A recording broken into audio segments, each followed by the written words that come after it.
The monitors in room 314 hadn't moved in 6 months. Not a flicker, not a spike, nothing to suggest the woman lying there could hear the world around her. But as David Miller stood frozen in the doorway, watching his 8-year-old daughter Emma hum softly beside the hospital bed, something impossible was happening. The green line on the heart monitor was dancing, just barely, like a whisper of recognition, but enough to make his breath catch in his throat. The woman's fingers, pale and still for half a year, seemed to twitch in rhythm with Emma's melody. David had volunteered at Millbrook General Hospital long enough to know that Katherine Morrison, the tech billionaire in the bed, had no family visitors. No one sang to her. No one even spoke her name. "Daddy, I think she can hear me," Emma whispered, her small hand reaching toward the stranger's arm. David Miller had been volunteering at Millbrook General for 3 years now, ever since Sarah's accident changed everything. The 40-year-old piano tuner found solace in the quiet hallways and the routine of helping others, a way to keep his hands busy when grief threatened to overwhelm him. Emma, his 8-year-old daughter, had practically grown up in these corridors. The nurses knew her by name. The doctors smiled when she skipped past their stations, and the elderly patients in the long-term care ward always brightened when her cheerful voice echoed down the hall. It was a Tuesday afternoon when she first wandered into room 314, drawn by the classical music playing softly from a small radio someone had left behind. Katherine Morrison lay motionless in the center of the room, surrounded by machines that breathed for her, fed her, and monitored every vital sign. The 42-year-old CEO of Morrison Tech had been in a coma for exactly 6 months and 11 days following a devastating car accident on the interstate. Her company's stock had plummeted in her absence, board members scrambled to maintain control, and the medical bills continued to pile up despite her substantial insurance coverage. Yet in all that time, not a single family member had come to visit. No flowers adorned her bedside table, no personal photos reminded her of home, and the only sounds in her room were the mechanical rhythms of life support. Dr. Thompson, the neurologist overseeing her care, had grown accustomed to checking on a patient who existed in complete isolation. But Emma saw something different. The little girl with sandy brown hair and her father's gentle green eyes had always been drawn to music, inheriting both her mother's voice and her father's ear for melody. She would hum while David worked on piano repairs in their small apartment above the music store, creating little songs about everything from breakfast cereal to the neighbor's cat. When she discovered the woman in room 314, something compelled her to share those melodies. At first, David tried to redirect her attention to other areas of the hospital, worried that she might disturb the patient's rest or interfere with medical equipment. But the nursing staff reassured him that music therapy was often beneficial for coma patients, even if the results weren't always visible. Emma began spending 30 minutes each day sitting beside Katherine's bed, singing softly or humming tunes she'd learned from her mother's old record collection. The first sign that something unusual was happening came during Emma's 3rd week of visits. Nurse Patricia, a 20-year veteran of the intensive care unit, noticed that Katherine's heart rate became more stable during the little girl's singing sessions. The woman's blood pressure, which had been consistently elevated since the accident, showed subtle improvements during these periods. Dr. Thompson dismissed it as coincidence at first, but as the pattern continued, he began paying closer attention. Emma seemed oblivious to the medical significance of her presence, simply enjoying the opportunity to share her love of music with someone who appeared to need it.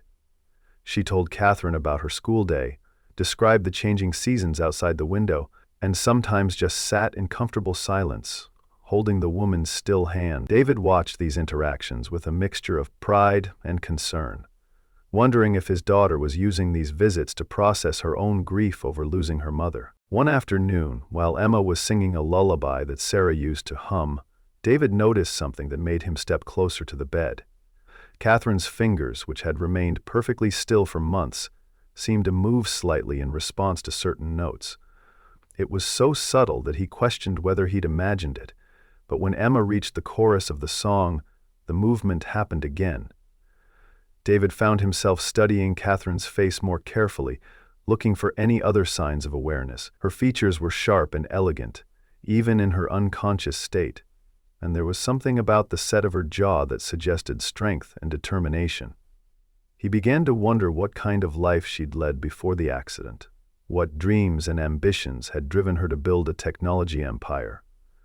The contrast between her obvious success and her current isolation struck him as profoundly sad. As weeks turned into months, Emma's attachment to the woman she'd begun calling Miss Kate grew stronger. She would save interesting stories from school to share during their visits, and sometimes she brought her small harmonica to play gentle melodies. David noticed that his daughter seemed happier and more confident since beginning these visits, as if having someone to care for had given her a sense of purpose. The hospital staff had embraced Emma's presence, with several nurses commenting that the atmosphere in room 314 felt less heavy when the little girl was there. Dr. Thompson admitted that Katherine's overall condition had stabilized in ways that couldn't be explained by medical intervention alone. But David couldn't shake the feeling that there was something more complex happening, something beyond what anyone understood. Emma's intuitive connection to the unconscious woman seemed to transcend normal patient-visitor relationships. The autumn afternoon when everything changed started like any other. Emma sat beside Katherine's bed, softly singing Amazing Grace, while David organized medical supplies in the adjacent room. He'd grown comfortable with their routine, trusting that his daughter's presence brought comfort to both herself and the patient. But when he heard Emma gasp and call his name urgently, he dropped what he was doing and rushed to her side. The heart monitor was showing more activity than he'd ever seen before, and Katherine's eyes were moving rapidly beneath her closed lids. Emma was staring at the woman's face with wide-eyed wonder, her small hand still clasped around Katherine's fingers. "Daddy, she squeezed my hand," Emma whispered, her voice filled with excitement and awe. David looked down and saw what appeared to be the faintest pressure between their joined hands. For the first time in months, he felt a surge of genuine hope that the woman might actually be fighting her way back to consciousness. But even as hope bloomed in David's chest, a nagging uncertainty began to take root. He'd worked around hospitals long enough to know that families didn't simply disappear when loved ones were critically injured. The absence of any visitors, any personal belongings, any sign that Katherine Morrison had people who cared about her recovery seemed increasingly strange. He began to pay attention to the hushed conversations between doctors and administrators, catching fragments about legal guardianship and financial decisions.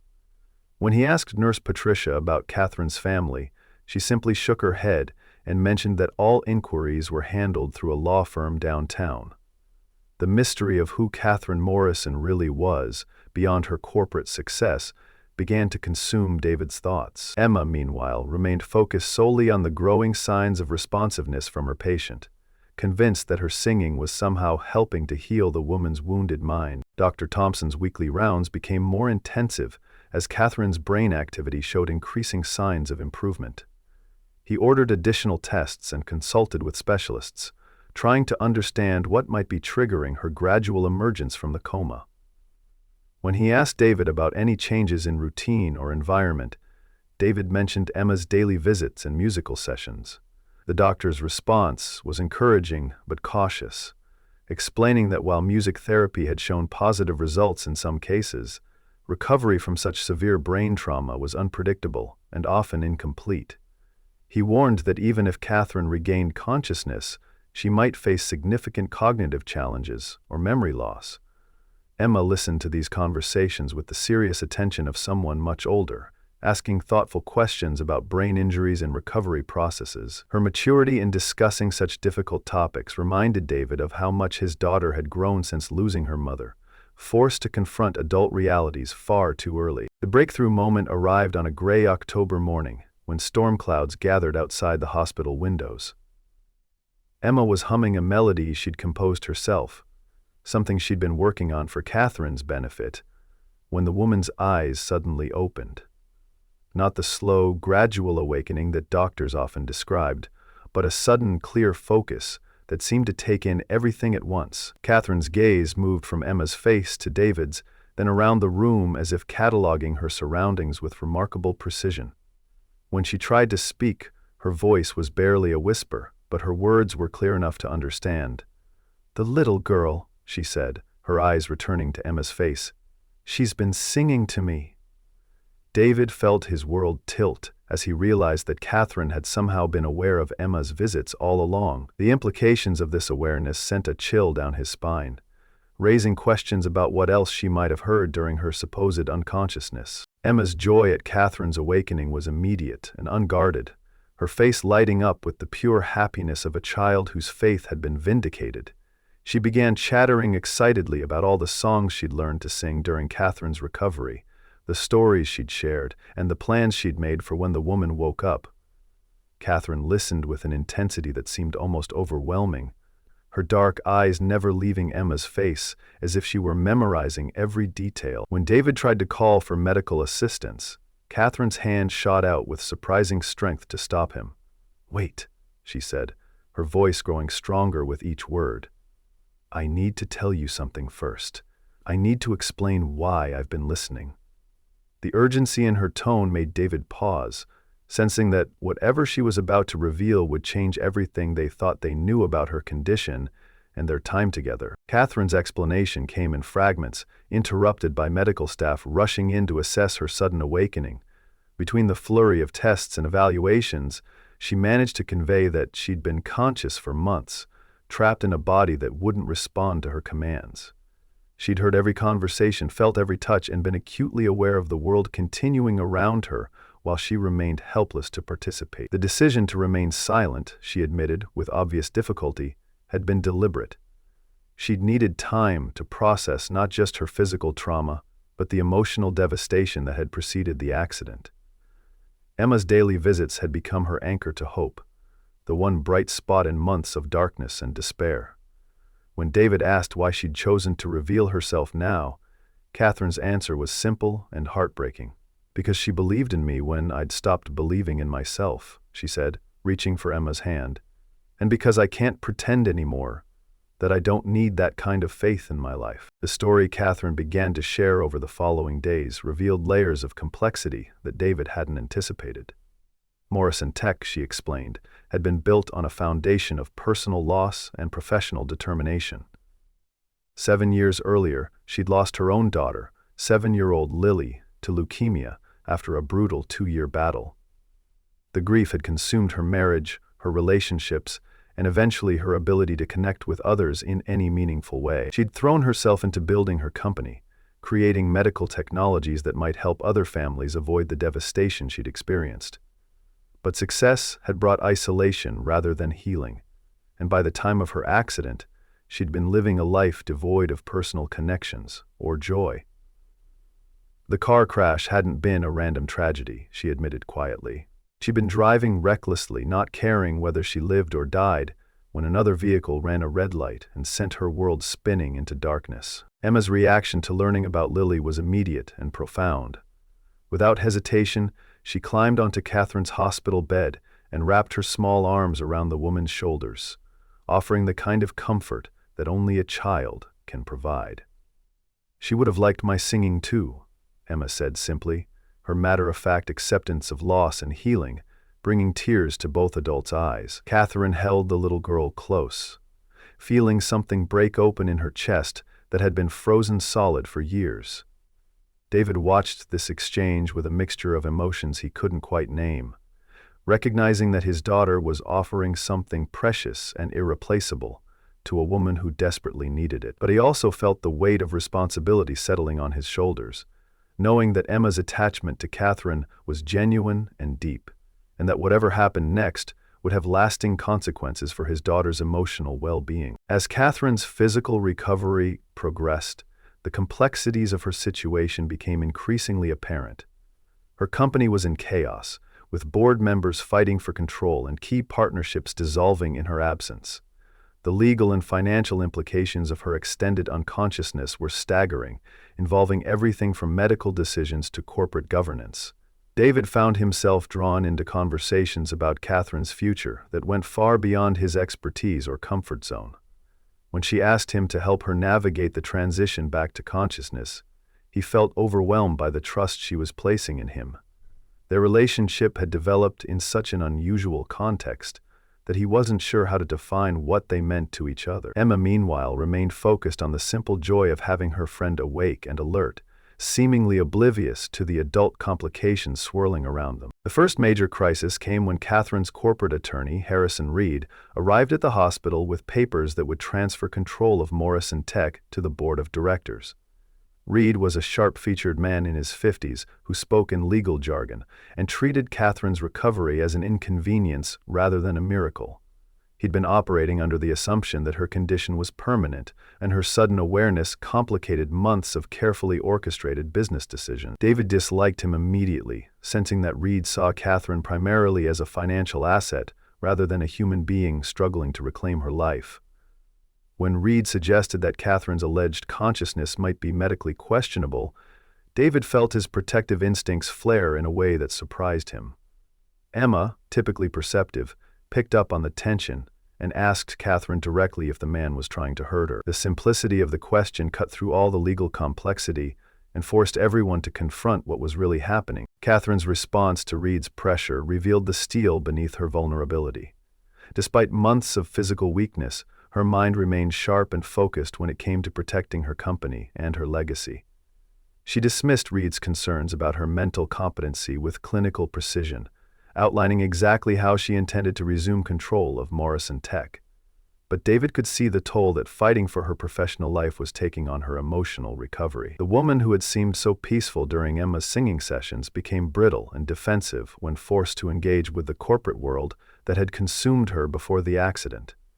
Emma noticed the change too, asking Katherine why she seemed angry when the lawyer visited. Katherine's explanation about grown-up problems and business responsibilities felt inadequate even as she gave it, and David found himself wishing he could shield both Katherine and Emma from the harsh realities of wealth and power. The turning point came during a particularly difficult confrontation with Reed and two board members who questioned Katherine's fitness to resume her CEO duties. They'd arrived without warning, armed with medical opinions and legal precedents, clearly hoping to catch her off guard and vulnerable. But Emma happened to be visiting during their impromptu meeting, and her presence changed the entire dynamic. When one board member suggested that Katherine's fantasy about hearing music during her coma indicated ongoing psychological instability, Emma stepped forward with the confidence of someone defending absolute truth. "She heard everything," the 8-year-old said clearly, looking each adult in the eye.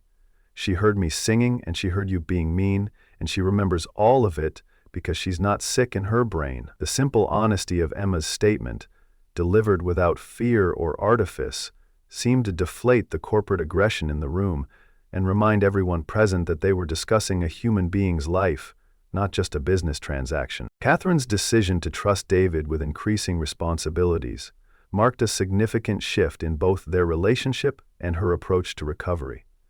She asked him to help coordinate her re-entry into the corporate world, recognizing that she needed someone who cared about her well-being rather than just her business interests. David felt unqualified for such a role, but Katherine's explanation made sense in a way that surprised him. "You've been watching over me for months without expecting anything in return," she said. "You let your daughter give me the gift of music and hope when I had nothing left. I trust your judgment because you see me as a person, not a profit center."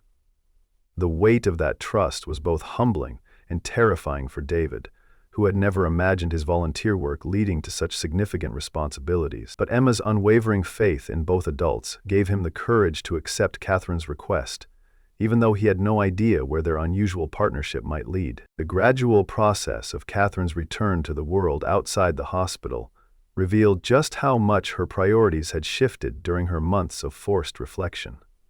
Morrison Tech had been developing cutting-edge medical technologies, but Katherine now wanted to focus specifically on projects that would improve quality of life for patients and families dealing with long-term care situations. She spoke passionately about creating music therapy programs, funding family support services, and developing technologies that would help people maintain human connections during medical crises. David realized that Emma's daily visits had done more than aid Katherine's recovery.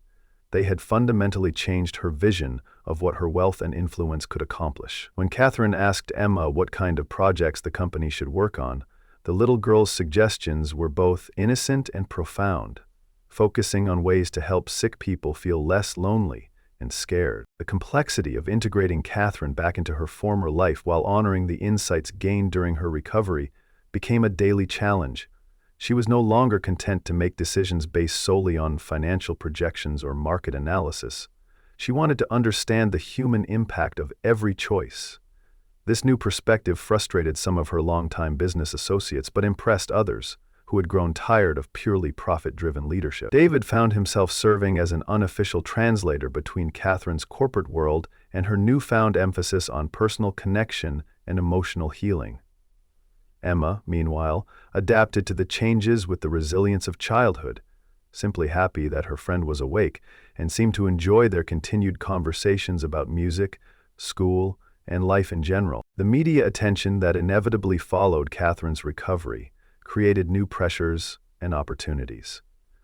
Business publications wanted to know about her plans for Morrison Tech. Medical journals were interested in her unusual emergence from the coma, and human interest stories focused on the healing power of music and the bond between a tech executive and a volunteer's daughter. Katherine was careful to protect Emma's privacy while acknowledging the role that music and human connection had played in her recovery. She spoke eloquently about the importance of treating patients as whole human beings rather than collections of symptoms, and her advocacy for expanded music therapy programs gained national attention. David watched these interviews with pride and concern, seeing how Katherine's platform allowed her to promote causes they all cared about, while worrying about the potential impact of fame on Emma's normal childhood development. As winter approached, the three of them had settled into a rhythm that felt both natural and extraordinary. Katherine split her time between reclaiming control of Morrison Tech and spending hours with David and Emma, learning about their lives and sharing stories of her own. Emma had become Morrison Tech's unofficial consultant on family-friendly policies, offering suggestions that seemed obvious once voiced, but had never occurred to the corporate leadership. David's role had evolved from volunteer to Katherine's trusted advisor on matters ranging from company culture to personal relationships. The hospital staff watched their unlikely friendship with amazement and approval, noting how Katherine's room had transformed from a sterile medical space into something that felt warm and alive. Dr. Thompson credited their presence with facilitating one of the most remarkable recoveries he'd witnessed in 30 years of practice. But beneath the surface of their growing closeness, David struggled with feelings he wasn't sure how to navigate. Katherine was brilliant, successful, and increasingly beautiful as her health returned, but she also inhabited a world of wealth and influence that felt completely foreign to his experience as a widowed piano tuner. He worried that his feelings for her were inappropriate given the circumstances of their meeting, and he was terrified that any romantic overtures might damage the friendship that had become so important to both him and Emma. Katherine seemed to be wrestling with similar uncertainties, sometimes catching his eye in ways that suggested deeper feelings but never addressing the topic directly. Emma, with the intuitive understanding of children, occasionally made comments that suggested she sensed the growing connection between the two adults, but was too young to fully comprehend its implications. The crisis that would ultimately bring everything into the open began with what seemed like a routine medical follow-up. Emma had developed a persistent cough that David initially attributed to the changing weather. But when it worsened and was accompanied by fatigue, he decided to have her examined at Millbrook General. The pediatric evaluation revealed concerning results that required additional testing, and suddenly David found himself on the other side of the medical experience, no longer a volunteer observer, but a frightened parent, facing uncertainty about his child's health. Katherine's response to the news was immediate and intense, her own memories of medical crises with Lily making Emma's situation emotionally overwhelming. The role reversal was jarring for everyone involved, as David tried to maintain composure while Katherine struggled with trauma responses she thought she'd processed. Emma's diagnosis, when it finally came, was both relieving and concerning. She had developed a respiratory infection that required hospitalization and treatment, but was not life-threatening. However, the stress of the situation revealed just how deeply intertwined their lives had become, and how much they'd all come to depend on each other for emotional support. Katherine insisted on staying at the hospital around the clock, using her influence to ensure Emma received the best possible care while struggling with her own anxiety about another child's illness. David was torn between gratitude for Katherine's help and discomfort with accepting what felt like charity from someone whose wealth dwarfed his modest resources. Emma, despite feeling unwell, seemed most concerned about the distress her illness was causing the adults she loved, trying to comfort both her father and Katherine even while receiving treatment herself. The 3 days Emma spent in the hospital became a turning point for all their relationships. Forced to confront the possibility of loss again, David and Katherine finally acknowledged the feelings that had been growing between them for months. Their conversation happened in the early hours of morning while Emma slept, exhaustion and worry stripping away the careful politeness they'd maintained around their attraction to each other. Katherine spoke about her fear of loving and losing again, while David admitted his concerns about the vast differences in their circumstances and backgrounds. But as they talked through the night, watching over Emma's peaceful sleep, they realized that their connection had grown from something much deeper than romantic attraction. They had become a family in the most fundamental sense, bound together by love, trust, and shared commitment to each other's well-being. Emma's recovery was swift once the proper antibiotics took effect, and her return home marked the beginning of a new chapter for all of them. Katherine had made the decision to step back from day-to-day management of Morrison Tech, maintaining her role as CEO while delegating operational responsibilities to trusted executives. This change allowed her to focus on developing the charitable initiatives that had grown out of her hospital experience, particularly programs supporting music therapy and family services for long-term medical patients. David found himself increasingly involved in these projects, his understanding of both the hospital environment and the needs of families in crisis, making him a valuable team member. Emma served as inspiration and occasionally advisor for programs designed to help children cope with medical situations, her natural empathy and wisdom beyond her years impressing everyone who worked with her. The small apartment above the music store where David and Emma had lived since Sarah's death gradually transformed as Katherine became a more permanent part of their lives. She was careful not to impose her wealth in ways that might make David uncomfortable, but her presence brought subtle improvements that enhanced their quality of life without overwhelming their established routines. Emma delighted in having Katherine help with homework, cooking dinner, and bedtime stories, while David appreciated having another adult to share both responsibilities and joys of parenting. Katherine, meanwhile, discovered that the simple pleasures of domestic life provided a happiness that professional success had never delivered.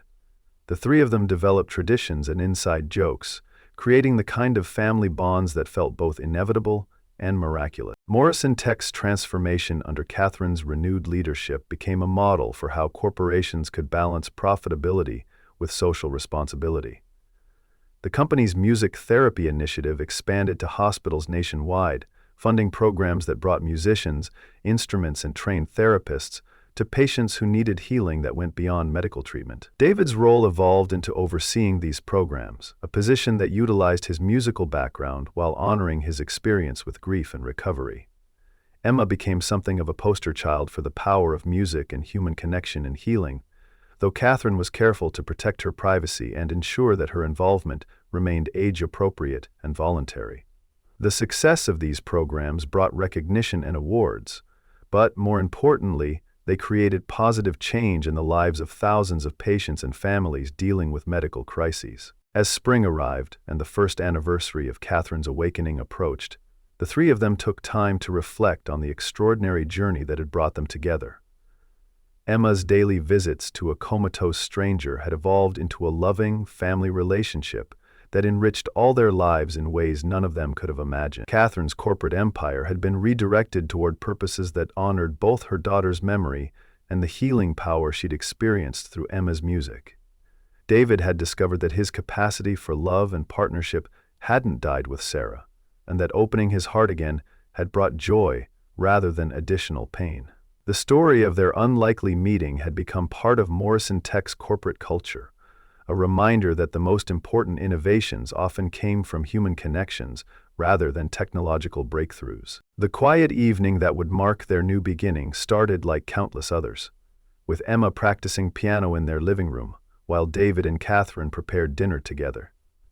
But as the little girl's melody filled their home, Both adults paused to listen with the same wonder they'd felt during those first magical moments in the hospital room. Katherine reached for David's hand, and he intertwined their fingers with the same gentle pressure Emma had offered during her visits to room 314.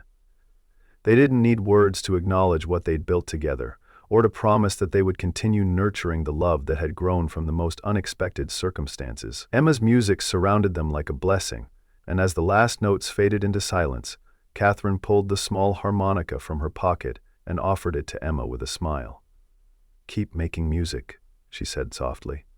"The world needs more healing, and you have the gift to provide it." Emma accepted the harmonica with the same grace she'd shown throughout their journey, understanding instinctively that this simple instrument represented not just their past struggles, but their hopes for the future they would create together.